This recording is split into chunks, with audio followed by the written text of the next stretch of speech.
All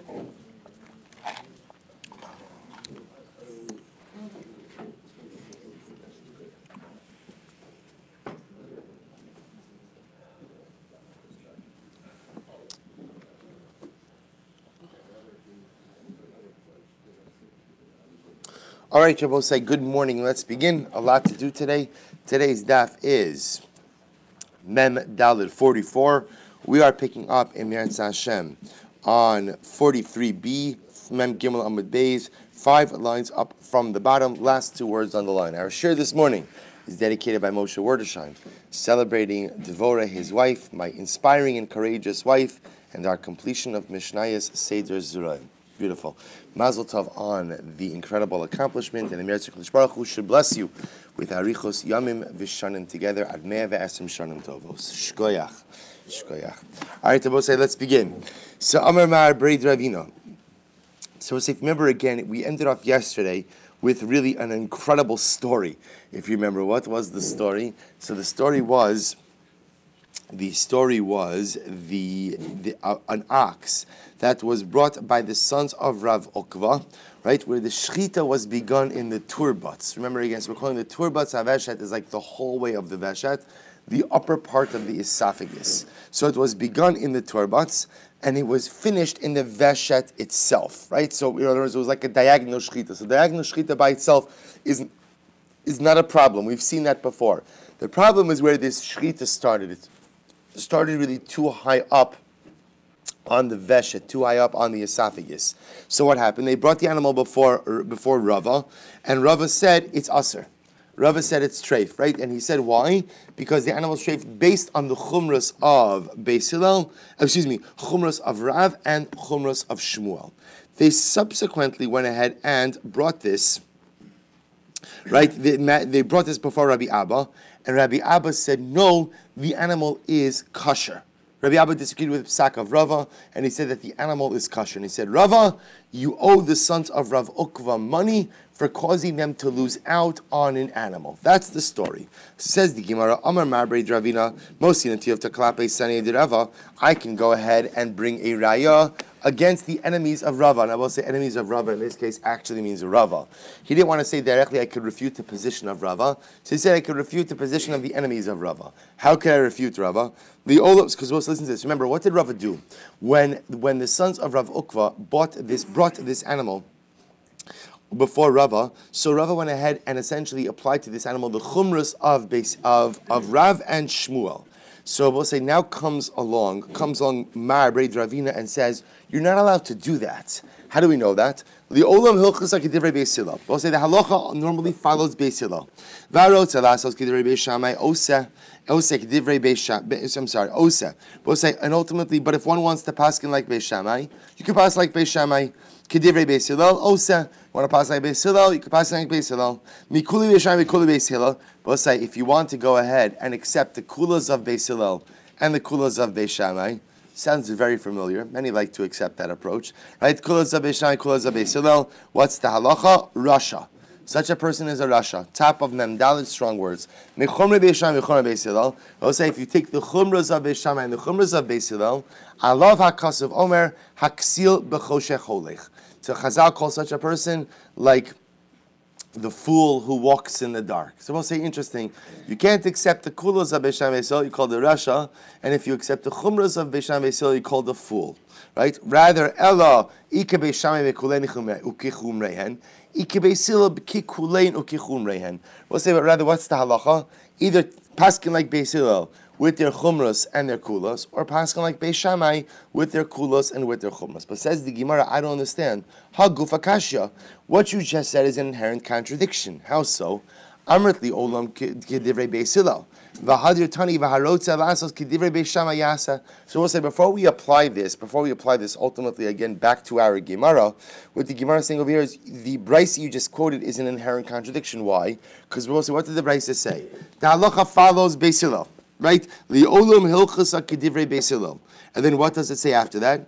But if you want to pass like Beis Shammai, you can pass like Beis Shammai. You want to pass like Beis Hillel, you can pass like Beis Hillel. So I don't understand. If the halacha is like Beis Hillel, then you have to pass like Beis Hillel. What do you mean the halacha is like Beis Hillel? But if you want, you can pass like Shammai also. To which the Gemara says, "Lo kasha kan kodem baskol, kan la'achar baskol. Oh, so we'll say, if you look at Rashi, baskol, the parakama de Eruvin, yotzasa baskol, va'amra halacha kebesos. So we're going back to our Eruvin days, right? A baskol came out, and the baskol said that the halacha follows Beis Hillel. So we'll say, the Bryce is reflecting two different states. When we said the Olam Hilchasa Kebeis Hillel, ultimately, again, what was that referring to? That was referring to post Baskol, right? When did it say you could do like Beis Shammai or like Beis Hillel? That was before the Baskol. V'i Bayisim, the other possibility is Afla Achar Baskol. Maybe I will say the whole thing is, this whole Bryce is talking about after the Baskol. For Rabbi Yoshua, he da'amar ein mashkichin bebaskol. And it's reflexive of Rabbi Yoshua. Rabbi Yoshua holds that what I will say, we do not pay attention to baskols. Right? Baskols are nice, they're interesting, they're beautiful, they're wonderful, but at the end of the day, we don't pay attention to baskols. So the Gemara says, mikom makom kasha. But I will say, ultimately, again, we still have a problem. So what's our problem? So we'll say our problem is, remember, the sons of Rav Ukva brought the ox ultimately again to Rava. What did Rava do? How did Rava paskin on the ox? He applied the chumras and the kulas. The chumras and the kulas. We'll say now what we're saying is, I don't understand, Rav, how did you paskin that way? How did you apply the chumras and Rav said I'm going to apply the chumras and kulas of Rav and Shmuel. So it says the Gemara, we're just learning over here that what? That halacha l'maisa, you can't apply chumras and kulas of two different opinions to one situation. That's ultimately going to say that's foolishness. So how is Rav doing this? So to which the Gemara says, Amar Rav Tavos. So Rav Tavos answered, Kula kirav avda. In reality, I will say, you're right. Rava was not applying the chumras of Rav and Shmuel. Rather, again, Rava was in fact totally subscribing to the Shita of Rav. The Chiasa Rami Bar Yecheskel, because when Rami Bar Yecheskel came along, he said, Amar, Lo tasisu luhu lahani klali, dikal Yehuda achi mishmei dirav.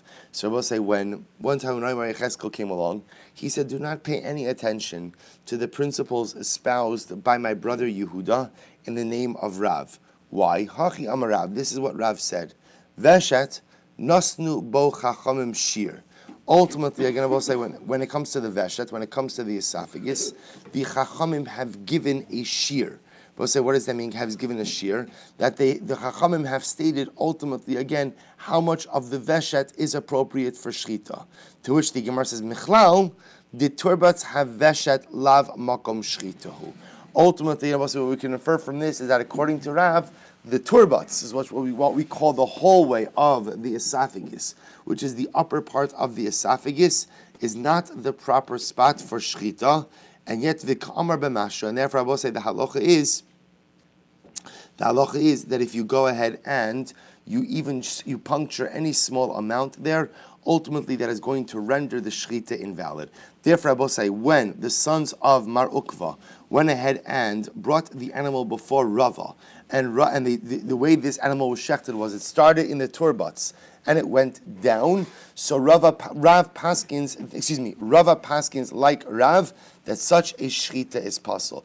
The Gemara ascribed his logic ultimately again to the chumras of Rav and Shmuel, but in reality that's not what Rav was doing. That's not what Rava was doing. Rava was just paskening like Rav the whole way through, that any shchita in the turbats ultimately again will be possible. Good. The Gemara now goes weiter.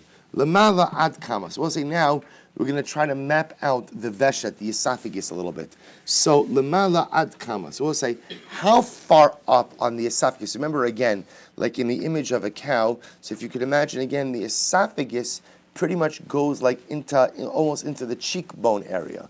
So how far up on the esophagus are you permitted to shecht? Right? When we say how far up, we mean how close to the top of the esophagus. Top is being defined as the part that is closest to the head. How far up on the esophagus are you permitted to go ahead and do shchita? So the Gemara says, Rav Nachman ad kedei tefisas yad. It's actually very interesting. Ad kedei tefisas yad, I will say, means until the area that you're able to grab. So Rashi says, Ad kedei tefisas yad, tzarach laniach litzad harosh kishalosh etzbaos va'arba lashon. We're supposed to listen to this. So apparently, if you were to put you could shecht a hand's breadth away from the top of the esophagus. So literally again, if you were to wrap your hand around the esophagus, that's the amount that has to remain uncut. Any amount below that is permitted to go out and begin the shechita there. Lemata ad kama. We'll say, what about this? Actually, another interesting. What about how low on the esophagus can you cut? How far down on the esophagus? So remember again, the esophagus leads right into the stomach. So ultimately, again, how far down on the esophagus can you shecht? To which the Gemara says, Amrav Nachman Amarav Baravua ad kidei sheyashir, or yasir, I should say, until it becomes hairy. Now, what does that mean? I will say, look at Rashi. Al makom sheyasir sheyesh sham seyar shegorin b'sakin mikeres hapanim. So we'll say, now what's interesting about this is as follows: that halacha l'maisa, so as he said, the esophagus goes into the stomach. In the part of the stomach that's closest to the esophagus, there are hair-like follicles on the inside of that stomach area. The Gemara is calling that seyar, calling it hair. So what the Gemara seems to be saying over here is that halacha l'maisa, you could do shechita essentially all the way down until the esophagus until it hits the stomach. Only once it gets to the stomach and there's quote-unquote hair, then you cannot go ahead and shecht it there anymore. So the Gemara says, Ini, is that true? Vam Ravina, Amar Geniva Mishmei Dirav, Tefach Beveshet Samuch Lekeres, Zeo Keres Hapanimi. Here Rabbi said we learned the name of Rav that what? That the Tefach of the Veshet that is closest to the Keres, Rabbi said Keres means stomach. That's called the inner pouch. That's called the Keres Hapanimi. So Rabbi said what this sounds like is as follows: that actually the last Tefach of what we would call the esophagus itself is actually not called esophagus. That's actually already called stomach, or specifically, again, inner pouch. Now, if it's called inner pouch, then what does that mean? What does that mean? You can't shecht this. So we now have a contradiction, because we just said before, it appears that halacha l'maisa, you can shecht, Gemara first said you can shecht on the veshet, you can shecht on the esophagus, pretty much all the way until its point of connection with the stomach. Now what we're saying is actually the last tefach of the veshet is actually not called esophagus, but it's called keres hapanimi, it's called inner pouch. If it's called inner pouch, that's not called the veshet, then you can't shach there. So which one is it? So which the Gemara says, Amai ki kashachet, b'keres kashachet. If that's the case, then we can't allow you to shecht all the way till the end of the veshet, because then effectively you're not shechting the esophagus, you're shechting the stomach. To which the Gemara says, no. Ema, tefach b'keres, samuch leveshet, zeu keres hapanimi. To which the Gemara says, no, read that a little bit differently. Sarah say that in the stomach itself, the tefach of the stomach closest to the esophagus has a different identity. It's a different part of the stomach called the keres hapanimi. I always say there's the keres, which literally means a pouch, and the keres hapanimi, which is a separate part of the stomach called the inner pouch. What the Gemara now is suggesting is as follows: the part of the tefach of the stomach, which is closest to the esophagus, has the status of what's called the keres hapanimi, the inner pouch. So as I see, using this logic, what's the halacha is, you can shecht on the veshet, you can shecht on the esophagus all the way to its point of connection to the stomach. Just understand that point of connection between the esophagus and the stomach, that's not called the keres proper, but rather it's called the keres hapanimi, the inner pouch. The other possibility is ki ka'amarav bitura, the mashir tzvei. So the other possibility is when Rav said his statement, the statement was said by an ox, which I will say has excessive hair by the stomach, which apparently, again, kind of goes into the last part of the esophagus as well. Okay. Amar Rav Nachman, Amar Shmuel. Turbatz haveshet, shenital kulo milechi. Well, so listen to this interesting case. What happens if... So first of all, again, so we'll say, so that last piece, when does Rav say that the tefach of the veshet is called the keres? That's only ultimately, again, betura, with an ox, where again the hair extends from the stomach onto the veshet itself. Fine. Next. Turbats haveshet shenita kulo milechi kasha. We'll say, so that's an interesting case. So let's say turbats, remember again, we've already discussed as well. What's the turbats?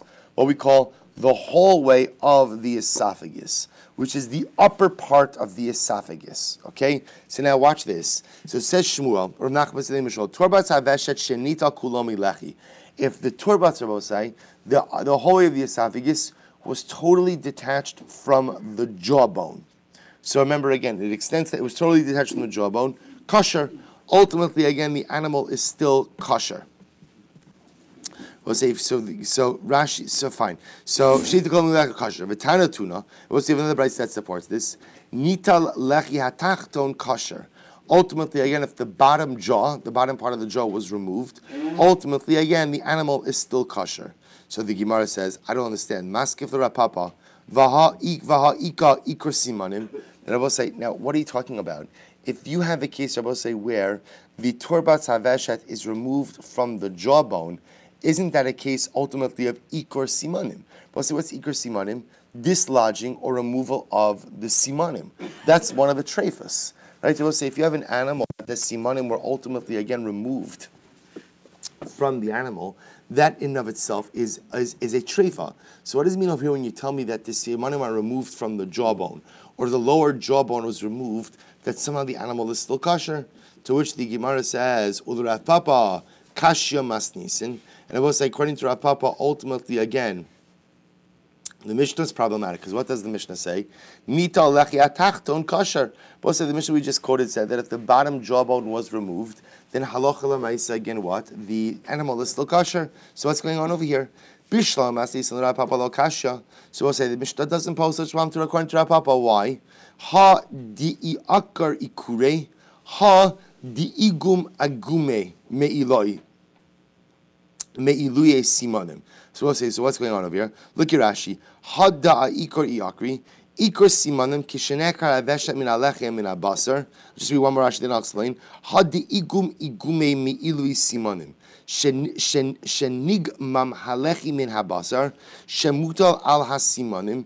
Bein lechi v'hasimin delav ikor hu shasimanim mu'urin bebasar. Well, listen to this. When does an animal become a treifa if the simanim ultimately are removed? That's when the simanim are removed from the jawbone. Rabbi said, let's say you have a case where the jawbone itself is dislocated and removed, but the simanim are still attached to the jawbone. So the jawbone is dislocated out of place. So it's been dislodged. Now, as a result of the dislodging of the jawbone, the simanim are also dislodged, but they're still attached to the jawbone. That does not render the animal simanim. So it's actually very interesting. So what it's saying over here is, when the simanim themselves are detached from the jawbone, that halacha l'maisa renders the animal a treifa. When the jawbone in its entirety is detached, but ultimately what? The simanim are still attached to the jawbone, they're still rooted in the jawbone, then halacha l'maisa, that's not a treifa. Very interesting. Elo l'shmuel kasha, but we'll say according to Shmuel, this is still going to pose a problem. So the Gemara says, lo te makulo, don't say that ultimately, again, the entire tarbutz was detached from the lechi, from the jawbone. Ela emo rubo. Rather say it's talking about a case where what? Where the majority was detached. I v'ha'omer Rabbi bar bar Chana, Amar Shmuel, simanim shenidaldulu beruban treifa. But also, even if that's the case, we said that simanim that are detached in the majority are still problematic. Amar Rav Shishri Ravidi had the akvil iklufe. Hasam de ifrok afruke. So we'll say everything again. So he gives a similar answer over here. Look at Rashi. Ikfal eklufe shekalaf me alabasar ikfal kimov niklaf. So the ifrok afruke kedavar nerkavakach. So we'll say one case is where ultimately again the simanim are peeled away, and one case is where the simanim are removed ultimately by force. If they're removed by force, so we'll say that is when it becomes a treifa. If it's quote unquote peeled away, so I guess removed in a more gentler fashion, it does not become a treifa. Okay. So also we go weiter. Upsuka sayages. We'll say so again. We're beginning to see. So first of all, this is a fascinating discussion in and of itself, because the Gemara seems to understand over here that although we discussed that any detachment of the simanim ultimately, again, is going to be problematic, we begin to see that's not necessarily true. Halacha l'maisa, even if the simanim are moved, but they're still anchored in the jawbone, the animal does not become a treifa. Furthermore, again, I will say we see that what? That halacha l'maisa, shchita in the tarbuts, in the hallway of the esophagus, ultimately, again, can be potentially problematic. Although, again, it appears that the Gemara itself seems to indicate that halacha l'maisa, there are those who say that such a shchita will ultimately be good. Good. Gemara goes weiter. Next, psukas hagargeres. So remember again, the Mishnah said one of the cases of treifas is what? If the gargeres, which is the trachea, is cut. Right? If the trachea is cut, then halacha l'maisa, the animal is a treifa. Tana kama psukas hagargeres. I will say how much of the trachea has to be cut. Now remember again, this means cut not with shchita. This means it's just cut from something else. So having a cut trachea it passes the shchita. How much of the trachea has to be cut? Beruba, the majority of it. So we'll say if the majority of the trachea is cut, then ultimately what? Halacha l'maaseh, the animal is a treifa. Vikamaruba, we'll say how much ultimately again is the rove of the trachea. What we're really asking over here is how are you measuring this particular rove? Rav says, Amadeus, rove uvya. Rav says the majority of its thickness. Va'amrle rov chalala. So we'll say, now watch this. If you look at Rashi says rov uvya.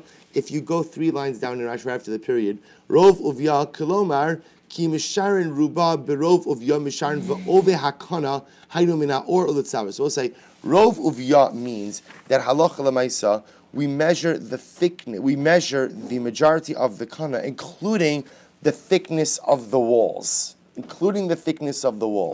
Right? So I'll say, so halacha l'maisa, when we look at the rove, so when we say the rove of the trachea, ultimately again has to be cut. That includes the thickness of the walls as well as the hollow space in the middle. If the majority of that is quote unquote cut, then halacha l'maisa, the animal is a treifa. The other opinion is rove chalala.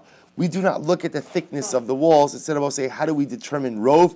Interestingly enough, the rove of the hollow part, right? The rove of the middle, right? So if the rove ultimately again is cut, then halacha l'maisa. Look at Rashi, rove chalala in a treifa ad sheyifsak rov hachalal va'ove hatunuch eno mashlim the rove. So the Gemara says as follows: Hahi psukas gargeres. So listen to this interesting case. Hahi psukas hagargeres da'asoy lekamei drav. So we'll say an interesting case. There was a case of a cut trachea that came before Rav. Yosef v'kabadik leberov uvya. So we'll say, so Rav was checking it, ultimately again in the majority rov uvya, which the thickness of the walls. Amru lei Rav Kahana v'Ravasi the Rav. The Maratana Rabbeinu berov chalala. So listen to this, Rabbi. So now, just to understand the case here. So the animal, the shaila comes before Rav. Rav is that the animal presents with a cut trachea. Rav is going ahead and what? Rav is going ahead and examining the cut trachea. How is he examining it? He's using what's called the thickness criteria, the rov of your criteria. So what happens? So the students see him, or should say Rav Kahana Ravasi see him and they say, Rebbe, didn't you teach us that you don't use the uvya criteria? Rather, what do you use? The halal criteria. So we'll say, so watch this. So apparently, that's where the conversation ends. Shadre the Kameh de Rabba Bar Chana. So they sent the animal to Rabba Bar Chana. So it sounds like they took the animal away from Rav, and they sent it to Rabba Bar Chana. What happens? He badka barov chalala. It will say he goes out and uses the halal criteria, right? The hollow space criteria. The akshira. And he paskin that the animal is kosher. Not only that, the zabin minei betleisar istare pshite bisra. And I will say what happened. Ultimately, again, they sold the meat, and he himself bought 13 istarim of meat. Right, 13 istarim. So I will say so again. So just to follow the progression of the story. Rav is inspecting the animals. Rav is inspecting the treifa. Rav begins by using the uvya criteria. Students tell him, Rebbe, didn't you teach us that you use the halal criteria? They send the animal to Rabbi Bar Chana. Rabbi Bar Chana checks the animal using the halal criteria. Paskins that the animal is kosher. Not only is the animal kosher, but what? Right? It's shechted, it's good, and Rabbi Bar Chana himself buys 13 istarim worth of meat from the animal. So the Gemara says, what happened over here? The Gemara says, how was he able to do this? Now we'll say, how was who able to do what? So watch this. Vatanya, we'll say we learned, Chacham, Shetime, Ein Chaver Rashayatar. We'll say very important halacha. If a Talmud Chacham was metame something, a fellow rabbinic colleague does not have the right to be mitaher it. As we both say, if a Rav paskins on something, so another Rav doesn't have the right to go ahead and paskin on that as well. So aser, so the Gemara says, so aser ein chaver rashay lahatir. If one Talmid Chacham asert something, his friend does not have the right to go ahead and be matir it. So we'll say, so the question over here is, Rav paskin that the animal was what? Treif. So how did Rabbi Bar Chana have the right to paskin that the animal was kosher? Shiny hacha. The Rav lo aser meser. Rabbi say, remember again, follow the story. And what ended up happening? They pretty much took the animal away from Rav before what? Before Rav had the chance to paskin. So in fact, again, obviously using the criteria that Rav was using, we pretty much knew what the conclusion was going to be, but yet Rav himself never actually paskin on the animal. So the Gemara says, V'cheven de'ori b'chacham. I said this, by the way, is great Gemara. So one second, okay, fine. So now we understand Rabbi Bar Chana did not go ahead and step on someone's feet. Right? He did not go ahead and paskin against the psak halacha of Rav. But I have a different question. After Rabbi Bar Chana paskined on the animal, how was he permitted to purchase of its meat? After all, v'haksiv. So let's listen to this. Actually, we just learned this a few days ago. The Gemara is over here quoting the pasuk from Yecheskel. What does Yecheskel say to God? He says, "V'omer, aha Hashem Elokim, behold my God, hine nafshi lo mituma." I never allowed myself to become defiled. Unavelu treifa lo achalti minu arai va'ad ata. I never ate of an avela and the treifa from my youth until now. V'lo ba b'fi basar pigel, and I never ate any meat that was pigel. Remember, Yecheskel was a Kohen. V'hine nafshi lo mituma. I'm sorry, basar pigel. So we'll say. So remember again. So this is what Yecheskel says. So remember again. We asked. Yecheskel is saying to HaKadosh Baruch Hu, Ribono Shel Olam, I've always been a good guy. Right? Look at the rayas. I never went ahead and became tamei. I never ate of an avela or a treifa. So I say, obviously the pasuk must mean something else. Because for the Navi Yisrael to say, God, look at me. I never had a happy meal. Right? I'm amish. Like, I never went to the drive-thru. I never ate an avela and treifa. Okay, shkoyach. That's all you got, right? I mean, that's the best. We'll say, obviously, Yecheskel must be saying something additional. So we'll say, to which the Gemara now dissects the pasuk. Hine nafshi lo mituma. What does that mean? Behold, my soul never became defiled. Shlo hirharti bayom lavu lidei tuma balayla.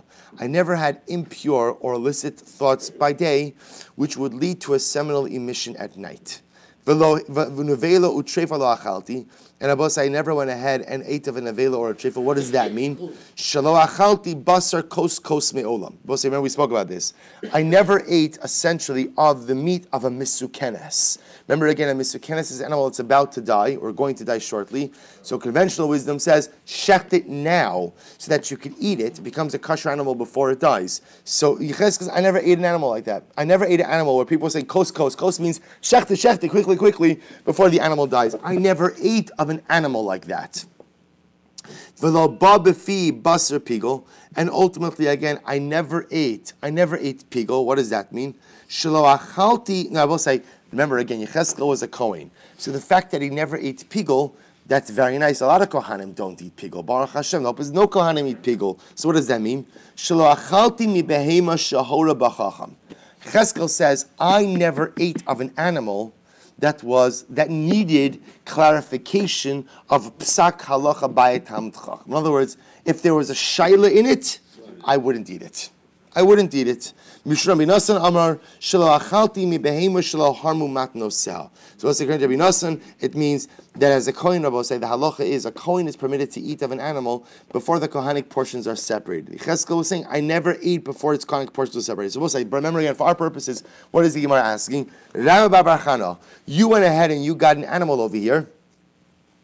You get an animal, you paskined on the animal, right? It had a potential treifa situation. You paskined on the animal, and what? And then after you declared it kosher, you actually purchased some of its meat. But isn't there an inyan for an Adam Gadol, for important people, to stay away from things which are even questionable? Yecheskel himself says, if there was a shaila about it, I didn't eat it. If there was a shaila about it, I didn't partake of it. So Rabbi Rachana, would you not hold yourself to that same standard? So how could he have eaten from the meat afterwards? To which the Gemara says, no. Hani mili milsa detalia bisvara. It will say, when Yecheskel said that I would not eat of something that required the psak halacha of a Talmid Chacham, I will say that is where, again, the psak halacha required the application of svara, of logic. Rabbi Rachana agmare samech. I will say, in Rabbi Rachana, this is actually a very clear-cut halacha. This is a clear-cut halacha. He had a Masorah for this, that this type of cut trachea was 1000% kosher. See, I will say, not every. See, what Yechezkel was saying was, I never went ahead and ate of something that required some type of svara to be matirit. If it required a svara, it's okay, I'll eat something else. I will say sometimes there's a shaila about something, but it's a simple yes or no. It's not a svara. Nobody has to declare the kasher. Right? It doesn't require deep thought. It's just a matter of information. In this case, I will say the animal was 1000% kosher. Rabbi Rachana did not need to think about this or to analyze this or to bring in this sugya, to bring in that sugya. The trachea wasn't cut enough to render the animal treifa.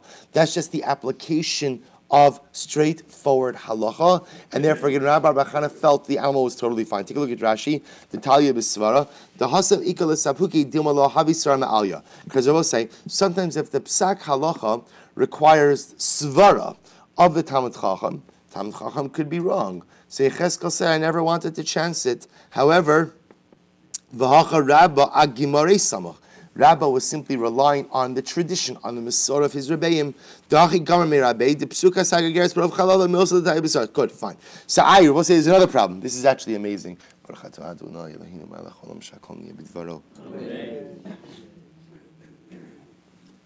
will say this is great. Wow. Isn't there an issue, Rabbi Rachana? You just paskin that the animal is kosher. And what did you do after the animal was kosher? You bought the meat. Doesn't that schmeck the wrong way? You know, right? Does that look right? Does that look right? Doesn't it look like you're benefiting directly from your psak halacha? Rashi says, Mishum Chashada, the lo lemru, people should not say, Mishum desharya nehele mozil gabe, v'nira kinota schar al-hara also. We'll say, doesn't it look strange? Right, the butcher brings his animal in front of you. Is it a treif or not? We'll say, now understand, again, for a butcher, you're shechting an ox, the Rav tells you that it's treif. We'll say, that's a pretty significant loss. So what happens now? Rabbi Rachana tells the butcher the animal's kosher, and then a couple of steaks wouldn't hurt, right? You go ahead, you shove, and then Rabbi Rachana goes and get. Now, true, to be clear, what is Rabbi Rachana doing? What is he doing? He's paying for it, but still, maybe it looks like he's still getting it at a discount. So the Gemara will say, now again, to be clear, the Gemara is not chas v'shalom questioning that Rabbi Rachana did something wrong. What the Gemara is questioning over here is the appearance, the optics of it, right? It just doesn't look right. After all, we see this time, this is amazing. Dones hadin, v'zika v'chiv, timei v'tiher, aser v'hitter. So we'll say if a dayan paskined on a case, and what happened? Whether he paskin zakai chayiv tamei tar aser mutter v'china edim sheidu kulan rasha'in likach. So we'll say it's actually very interesting. So let's say again a dayan goes ahead and as a Jew, Reuven and Shimon have a dispute about a watch, and the dayan goes ahead and paskins about it. Okay, and he paskins that it belongs to Reuven. So we'll say, and then the next day he says, I happen to be in the market for a watch, Reuven. I'd like to buy that from you. And he buys it from Reuven. Or the witnesses who testified that it belongs to Reuven. The next day want to buy it from Reuven. So on a technical level, it's fine. In other words, a dayan is not precluded, or witnesses are not precluded from buying the object which they paskind on. However, aval amru chachamim harchek min hakir o min hadomalo. But the rabbi said, don't do it. Don't do it. Even though technically speaking, you are allowed to do it, but ultimately what? Distance yourself min hakir, from things that look bad. Distance yourself from things that look bad, umin hadomalo, and from things which resemble that. So we'll say it's actually an incredible idea. So halacha l'maisa, even if something is permitted, we'll say now what's interesting about this is as follows. You see, you would have thought that this is a halacha by a Rav, by a Dayan, but you see that it applies to the Chachamim also. In other words, we'll say, to the Eidim as well, to the witnesses. So you see what Chazal is saying is, to whatever degree in life, stay away from things that look like that you are manipulating circumstances to your own advantage. Try to always be beyond reproach in your conduct. If that's the case, it just doesn't look right that you're purchasing the meat. You're purchasing the meat after you paskined on the animal. To which the Gemara says something amazing. Hani mili, midi demazbin mishuma. I will say, when is that so? That's true with something that is sold based on evaluation. Hacha mitikla muchach. So we'll say, the Gemara says, there's no problem here. Why? We'll say, how is meat sold? How is meat sold? By the price per pound. Things aren't different.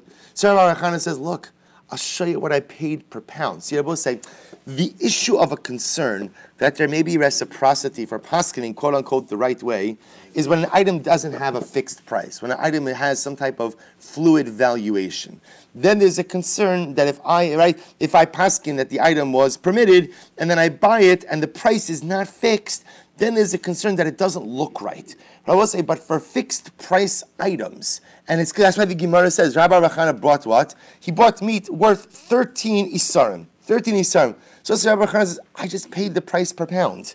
Right? I didn't get any discount of it, and you could check that. So we'll say, so interestingly enough, where ultimately, again, the transaction kind of stands on its own, and it could be independently corroborated as just a regular everyday transaction, it is not a problem even for the person who paskin on the animal to partake of it.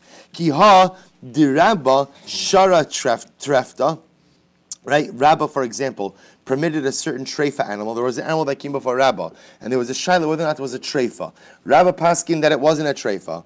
Vizabin mine bisra, and ultimately, again, he bought meat from it. After he paskined about it, he bought some pieces of meat from that very animal. Amra le, bas Rav Chisda. So let's listen to this. Rav Chisda's daughter said to Rabbah, she said, Abba shari bukhra, v'lo zaben mine bisra. My father, Rav Chisda, was a Kohen. He used to paskin on blemished bachar animals. So we'll say blemished bachar animal, right? It's just consumed by the Kohen. So we'll say, so what's that? So my father used to go ahead and paskin on blemished bachar animals. And what? And yet he would never eat of the meat. He would never eat of the meat. So she was kind of giving Rabbah a little bit of veiled musar. Rashi says, Shari bukhra, kishahaya kohen maybe the fun of bukhar, liros mumo, vaya matiro, lahaya lokech mena basar osa bukhar. So ultimately he responds to Amrle, hani mili bukhra, da asham is dabin, hacha miskala muchach. So we'll say, listen to this. So he said, I'll tell you this difference.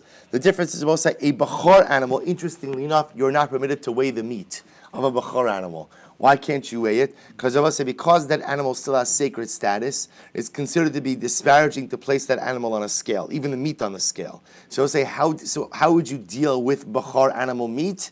By valuation. So when it comes to valuation, I will say that's the concern, that if you paskind on it, you may even inadvertently benefit from your psak halacha. So that's why your father never had partaken of the bachar animal. But me, I'm just buying meat at the regular per pound price. Therefore, it's not a problem. So ma'ika. So what other problem could there possibly be with Rabbi Rachana eating from the meat? Mishum umtsa ma'al yasa. I will say maybe there's another concern. Maybe even though Rabbi Rachana is paying the regular price per pound, maybe the butcher is what? Going to give him the nicest cut of meat as thanks for paskening. Right, great job there, Rabbi. Right, thanks. Here's a little extra something for you. Right, so he's going to give him the nicest cut of meat. So we'll say, listen to this. So Rabbi Rachana says that's not a problem because kol yoma umsam ma'al yasa zabnuli. You're always going to give the rabbi the nicest piece of meat. What's the shaila? It goes without saying, I will say. That's meisim b'chol yom. Of course you're going to get and give him. So, what Rabbi Rachana was saying is, anyway, come on. Anyway, when I come to the butcher always gives me the grade A stuff. In other words, that's meisim b'chol yom. That's that. And I will say, now again, that may raise other issues ultimately, again, in his ability to paskin for the butcher, which is something else. But Lamais, again, he's saying the fact that he's going to give me a nicer cut of meat, I'm still paying for it, but the fact that he's going to give me a nicer, that anyway was there. We'll say, underline that piece, please. Underline that line. It's good to keep that in your file. Rav Chisda. So I'll say, so now based on this, the Gemara goes a little bit weiter. So I'll say, so now again, so that's kind of how that story ends. But the Gemara will say now is actually quite a beautiful sugya. The Gemara is kind of using this as a springboard. Now that what we see is this concept that especially for a Talmud Chacham, there is this idea of being beyond reproach. So we'll say, what's the definition of a Talmud Chacham? Ze haroa treifa liatzmo. So we'll say, it's actually quite amazing. Look at Rashi. Ze haroa treifa liatzmo. We'll say it's the last of the intermediate wide lines. Ze haroa treifa liatzmo. Kishenolat safek treifas bebehemto. So we'll say this. So what's a Talmud Chacham? Someone in his own animal. He sees treifa, right? What he sees over here, we'll say, is a safek treifas. There is a problem. V'nira bo tamla is serve tamla heter ve'eno chasala va'ostra. So we'll say, what's a Talmud Chacham? Talmud Chacham is someone who sees a suffix in his animal. Then we'll say, now what happens? So he can be very creative and what? And be matir it. Or he could be a bit more genuine and asser it. So we'll say, because it's just not the kind of thing that he can be eating. So ultimately, anyone who has that level of self-restraint, right? Anyone who has that level of self-control, and even though he has grounds to be matir it, finds the strength to say, you know what, it's just not right, and especially again that my vision and my judgment may be a bit impaired because it's my own animal. Says the Gemara, that's a Talmud Chacham. I'll just tell you, al derech hadrush, there's a beautiful message in this also. Right, the Gemara is saying, Ezu Talmud Chacham. Rabbi say, who is your Talmud Chacham? Haroeh treifa liatzmo. See, Rabbi say, all of us have simane treifas, right? We all do. That's just the nature of the human condition, right? We all have flaws. We all have shortcomings. We all have simane treifas in ourselves. And I will say, but often again, although we're very acute or we're very adept at often seeing the simane treifas of others, we often do not see our own. And I will say, when you don't see your own simane treifas, that's when you make the greatest mistakes in life. Says the Gemara, you want to be a great Talmud Chacham, worry less about seeing the simane treifas in others, and worry a bit more about haroeh treifa liatzmo. See the shortcomings in yourself, the misdeeds within yourself, because once you see them, that's the first step, ultimately, again, in fixing them. All right, so we'll have to stop over here. We'll pick up with the rest of this Gemara tomorrow.